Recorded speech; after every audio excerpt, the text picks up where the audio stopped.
Everything the U.S. Army had taught Captain James Miller about survival seemed suddenly meaningless as the UH-1 Huey lifted him out of Saigon. The rotor blades sliced through the humid air, sending spirals of red clay dust into his face, stinging his eyes and filling his nostrils. Miller gripped the edges of his seat, feeling the weight of every tour he had survived. The jungle of Nguyen Quang Province, South Vietnam, stretched below him like a living fortress. He had faced combat before, but nothing prepared him for the suffocating heat, the oppressive greenery, or the sense that the environment itself was an enemy. Miller had come to observe the Australian Special Air Service Regiment, a small contingent of under 200 men who had somehow outperformed entire American battalions. The mission seemed simple on paper: watch, report, and by implication, demonstrate American superiority. Yet as the Huey descended onto the clay-red soil of Keenan Base, Miller's confidence faltered. Dust whirled violently, and instead of a welcoming line of soldiers, a ragged group emerged from the edge of the jungle. Their uniforms were torn and stained, blending seamlessly with the undergrowth. Boots were improvised, faces streaked with dirt, eyes pale and cold, moving over him not with curiosity, but with detached scrutiny. No salutes, no recognition of rank. The smell hit him before he even registered the men themselves. A thick, organic wave of sweat, fermenting fish, damp soil, and something feral. Miller's training offered no shield. These men smelled like the jungle itself. A sergeant detached himself from the group, moving with silent, deliberate grace. He approached without acknowledging Miller's rank and handed him a crumpled sheet of paper. Do not speak unless spoken to. Do not touch anything without permission. Do not move without command. Do not question any order. Obedience is survival. The instructions were simple, yet devastating. Miller, accustomed to command and initiative, felt stripped of authority. Then came the rucksack inspection. Every comfort he carried, soap, toothpaste, insect repellent, chocolate, cigarettes, coffee, was laid on the ground and deliberately tossed into the mud. Humiliation mixed with revelation.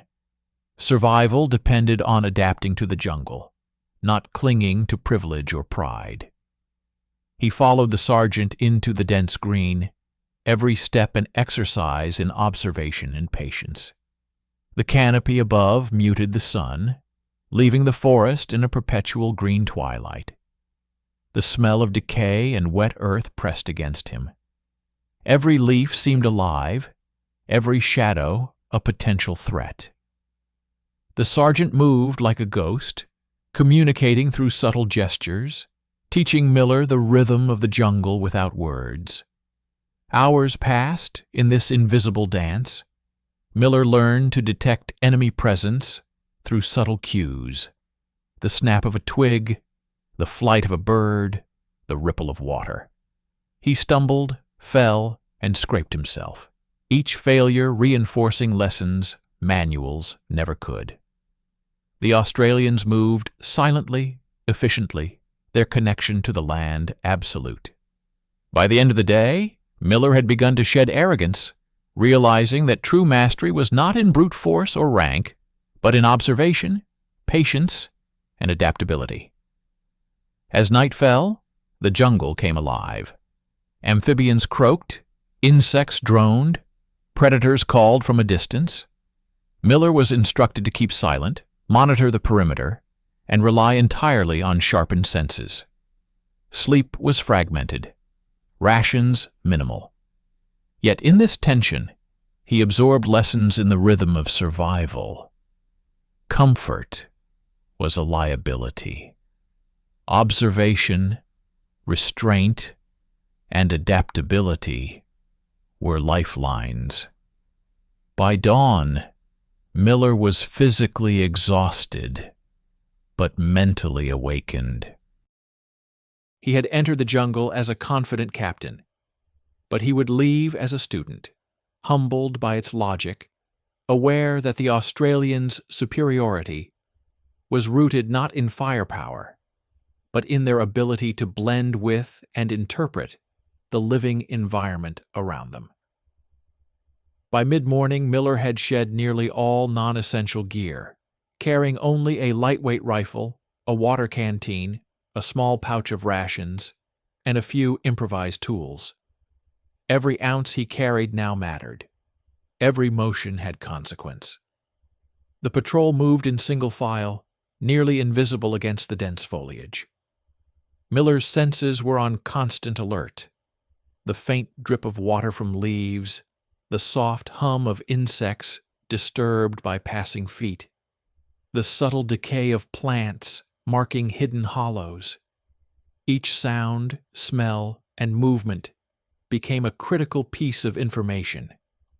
The sergeant occasionally brushed against a branch or a vine, subtle signals for the patrol to halt, adjust formation, or observe. Communication was minimal but precise. Miller's mind, trained for orders and radio chatter, struggled to adapt at first, but slowly he began to understand the language of silence. Every pause, every deliberate step, carried meaning. The jungle demanded patience, not action, awareness, not bravado. Suddenly, the sergeant froze. Miller dropped to the ground instinctively, though he could not see what had triggered the stop. Ahead, faint signs revealed an enemy reconnaissance squad. Small, well-camouflaged Viet Cong fighters moving silently through the undergrowth. Miller's heart raced, but the sergeant's calm, measured gestures commanded him to observe, not act. Every detail mattered: posture, spacing, even subtle signs of fatigue. Timing, patience, and restraint were now weapons as lethal as any rifle. The engagement that followed was silent and precise. Suppressed shots struck quickly, removing threats without alerting nearby enemy units. Miller covered the flank, moving through mud, over roots, and across uneven terrain with care. Each motion was a lesson in conservation and stealth. The Australians executed operations like a chess game. Minimal effort, maximum effect. Miller realized that this was the essence of their superiority: observation, adaptability, and an acute awareness of the environment. After the engagement, the patrol regrouped in a concealed hollow. The sergeant handed Miller a small notebook and instructed him to record everything: enemy movements, environmental cues, timing, and the team's reactions. Observation became as critical as combat. Every detail might save lives, and Miller began to see the jungle itself as a teacher. Over the next several days, Miller endured multiple patrols, each one more grueling than the last. The Australians moved silently for hours, struck decisively, and vanished without trace. They used misdirection, camouflage, and subtle psychological insight to dominate the battlefield. Miller's reliance on rank and manuals began to fade. He trusted instinct and observation instead. Every mission reshaped his understanding of warfare. Every small engagement was a master class in subtlety and precision. Night operations tested him further. Darkness in the jungle was absolute, swallowing trails and clearings. Miller relied almost entirely on sound, smell, and minimal visual cues. The sergeant provided a small reflective patch to catch moonlight, allowing silent signaling. Movement was deliberate, every step negotiated with gravity, mud, and hidden roots. The enemy exploited natural symphonies, the calls of insects and animals, to mask their movement. The Australians, however, detected anomalies and anticipated threats with uncanny accuracy. Miller learned to read subtle cues: smoke from distant fires, unusual wildlife behavior, and footprints barely visible on the mud. Each lesson reinforced patience, observation, and calculated restraint. Once, the patrol intercepted a small Viet Cong reconnaissance team attempting to flank a supply line. Using reflected light and hand signals, they neutralized the threat without alerting larger forces. Miller was struck by the effectiveness of psychological strategy over brute force. Fear, confusion, and misdirection were as important as bullets. The Australians' interaction with the local population was equally methodical. Villagers knew the terrain, enemy patterns, and weather. The SAS respected and cultivated this relationship, trading supplies for information while ensuring the villagers' safety. Miller, initially hesitant, learned nonverbal communication, gestures, and shared routines. Trust had to be earned slowly, with patience guiding every interaction. By the end of the week, Miller's transformation was evident. He was no longer just a Green Beret following procedures. He was a practitioner of unconventional warfare. His reliance on rank, orders, or manuals had diminished. Success depended on acute observation, environmental intuition, and reading both human and natural signals. Each day in the jungle was a calculus of risk and strategy, a test of endurance, and a lesson in humility. The turning point came during a coordinated mission deep in the jungle, a test not only of Miller's skills, but of his understanding of unconventional warfare. Intelligence had pinpointed a Viet Cong supply depot hidden in a ravine, accessible only via narrow, twisting trails. The operation demanded stealth, precise timing, and complete coordination. Dawn found the team moving silently through the mist-cloaked undergrowth. Each Australian operative flowed like water through the jungle, bodies in constant, almost imperceptible motion. Miller followed, noting the fluidity of their movements, the subtle communication, and the trust inherent in each gesture. Every action was deliberate. Every pause had a purpose. Their first obstacle was a patch of quicksand, masked by leaves and shadows. Signs were subtle: discoloration of vegetation, slight depressions. The sergeant gestured, and the team adjusted, bypassing danger without a sound. Miller absorbed the lesson. Observation and patience were as critical as aggression and firepower. In the jungle, assumptions could be fatal. Hours later, they reached a ridge overlooking the enemy depot. From this vantage, Miller saw the complexity of Viet Cong logistics: camouflaged huts, concealed caches, sentries strategically placed. The Australians mapped the terrain in their minds, noting choke points, vulnerabilities, and escape routes. Precision in thought mattered as much as precision in action. The assault began with synchronized, silent movements. Sentries were neutralized efficiently, without sound or alarm. Miller participated, applying lessons of timing, restraint, and observation. Minimal force produced maximum results. When a small Viet Cong squad returned unexpectedly, the team adjusted without panic. Miller learned the most profound lesson yet: control over action was as vital as firepower.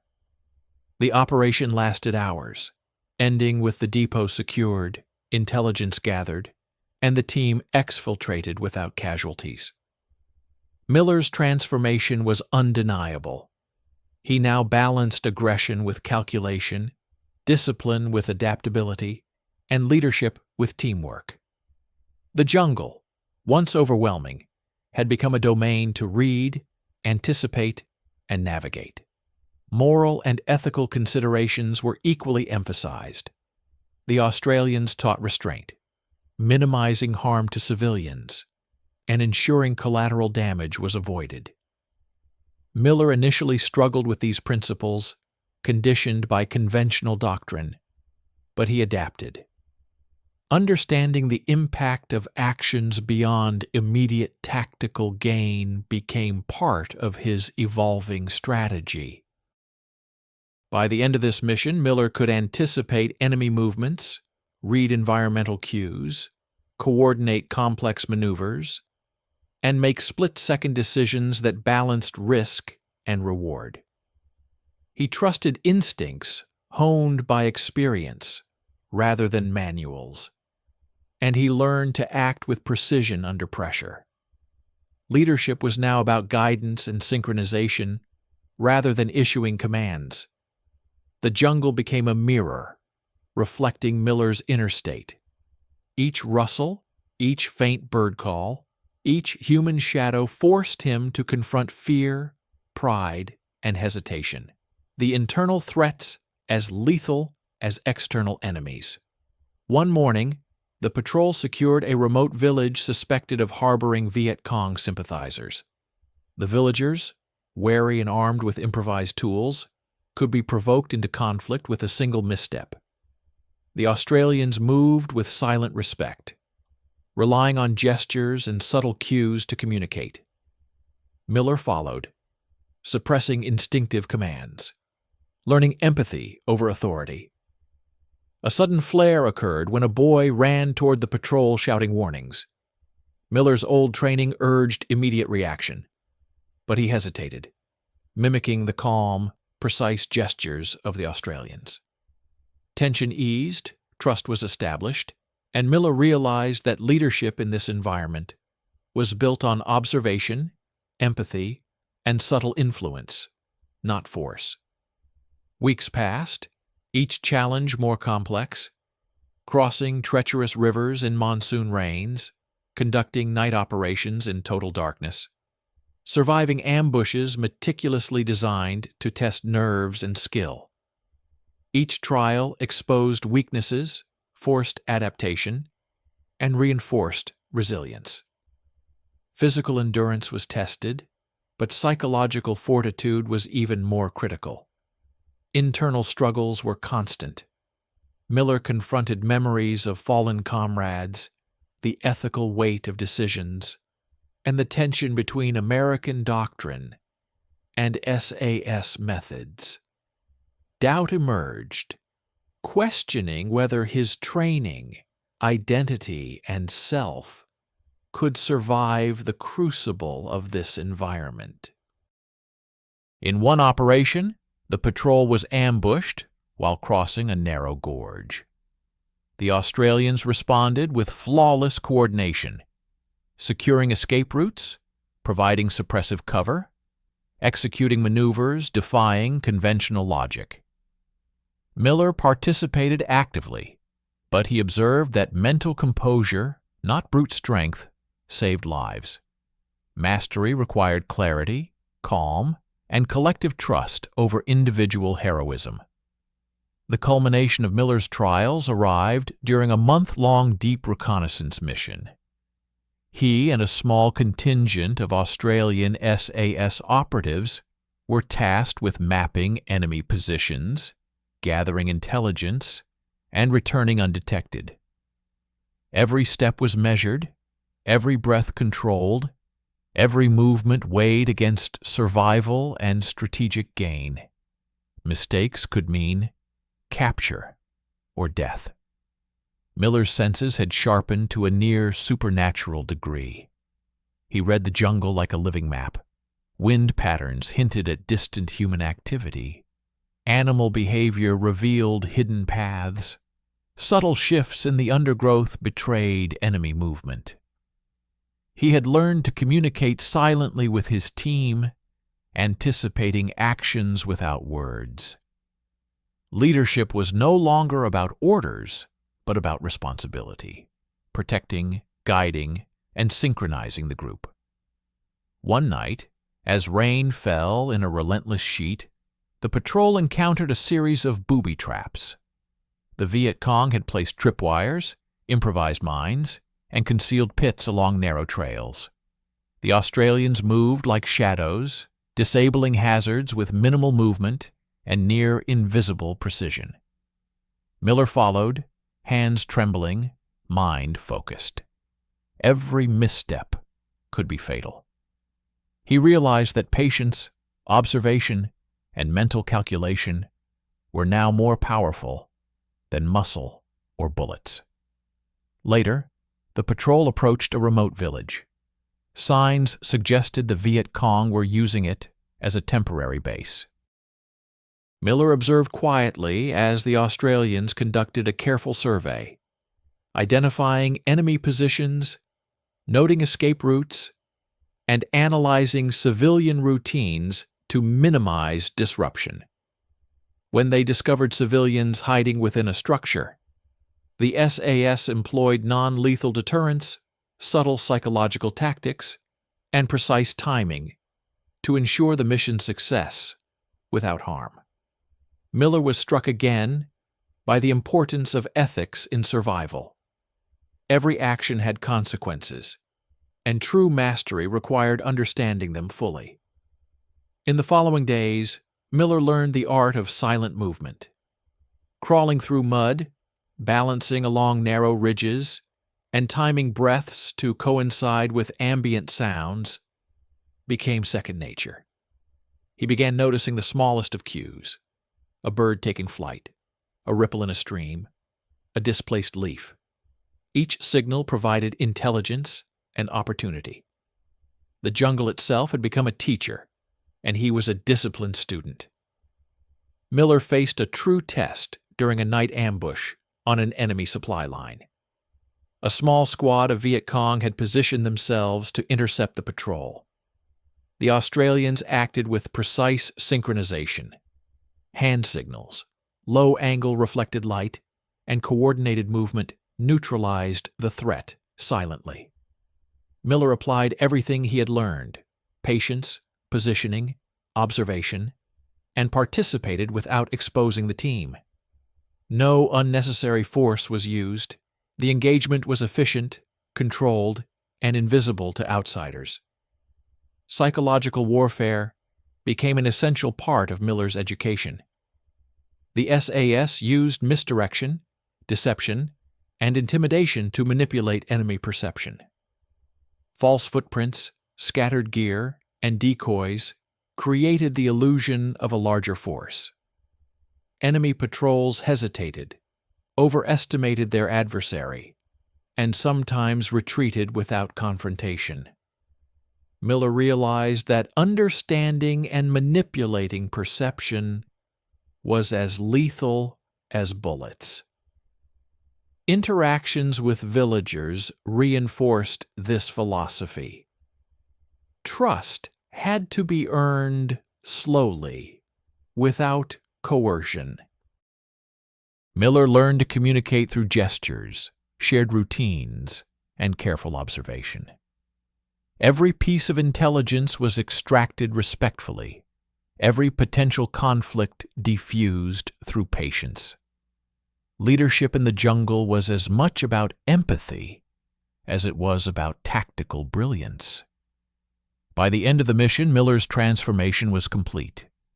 He had internalized the SAS philosophy: observation over reaction, patience over aggression, adaptability over rigid planning. He no longer relied solely on manuals or rank. He trusted his instincts, honed by days of relentless practice. He understood that survival depended on intuition, environment, and human psychology as much as weaponry. When extraction finally arrived, Miller looked back at the dense canopy, reflecting on the profound lessons learned. The jungle had stripped him of pride, tested every skill, and rebuilt him as a strategic, adaptable operator. The Americans he once considered supreme in conventional warfare could not match the invisible mastery he had witnessed among the Australians. Survival was no longer about force. It was about awareness, discipline, and the invisible rules of life and death. As the helicopter lifted off, Miller felt a quiet exhilaration. The lessons of the jungle were etched into every fiber of his being. Discipline, patience, empathy, and adaptability had replaced arrogance and rigid doctrine. He now understood that true mastery required balancing tactical skill, psychological acuity, and moral awareness. He was no longer a conventional officer.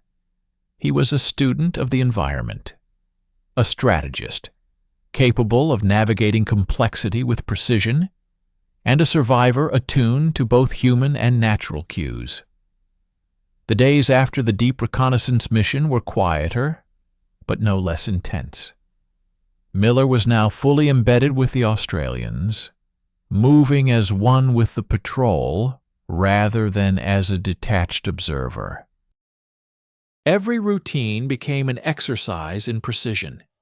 Silent movement through mud-slick trails, careful timing of every breath, and constant observation of both human and environmental signals. The line between the jungle and its inhabitants blurred. Every rustle, every insect, every shift in light carried information. During a mid-morning patrol, the team encountered evidence of a recently abandoned Viet Cong camp.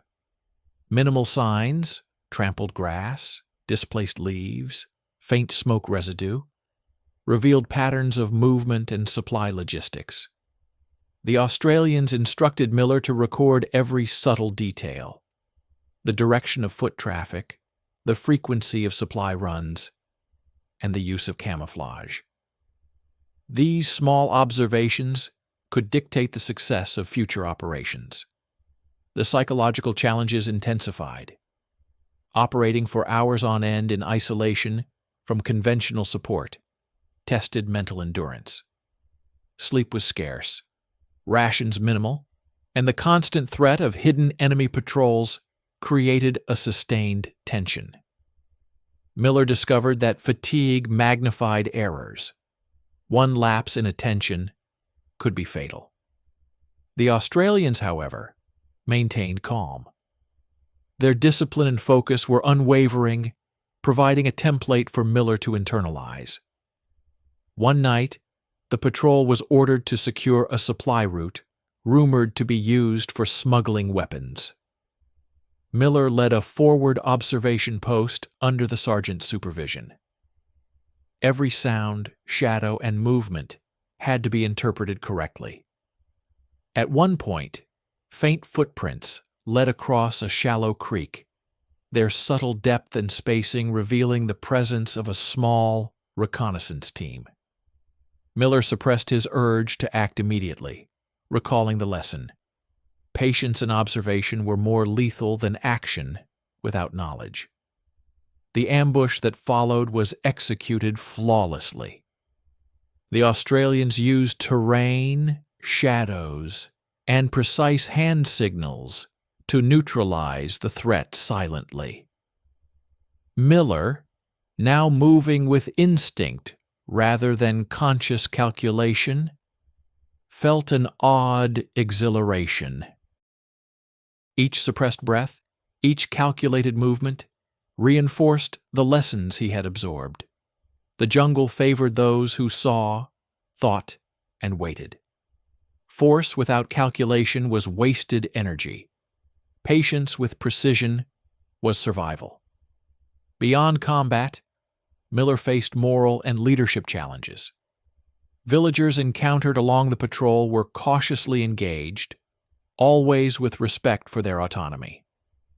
Miller practiced nonverbal communication and negotiation, learning that influence often outweighed authority. Every interaction taught him humility, that dominance was not always the path to success, and that empathy was a strategic asset as much as any weapon. By the end of the second week, Miller had transformed.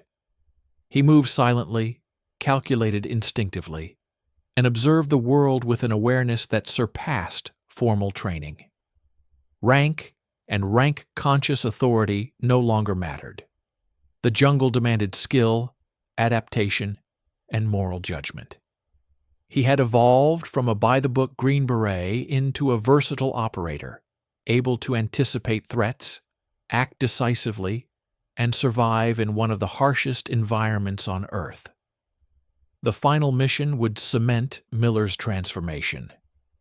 Intelligence had identified a high-value Viet Cong operative orchestrating ambushes along key supply lines.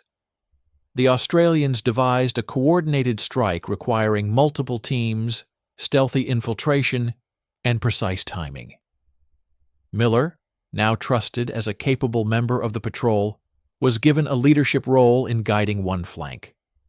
The team moved under dense canopy, shadows stretching across muddy trails. Miller's senses had sharpened. Every whisper of wind, every displaced leaf, every faint echo carried meaning. The patrol approached the target silently, weaving through natural cover, avoiding booby traps, and positioning themselves for maximum effect. The operation required perfect synchronization. Even a minor misstep could expose the team.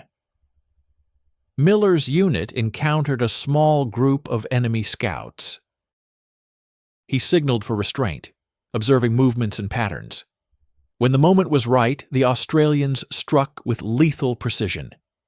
No noise, no wasted action, just controlled, calculated efficiency. Miller participated fully, blending discipline, instinct, and observation into every step. The enemy never realized the strike had begun until it was already over. After neutralizing the target, the team exfiltrated through hidden trails, leaving no trace of their passage. Miller marveled at the seamless integration of tactics, psychology, and environmental awareness that had made the mission possible.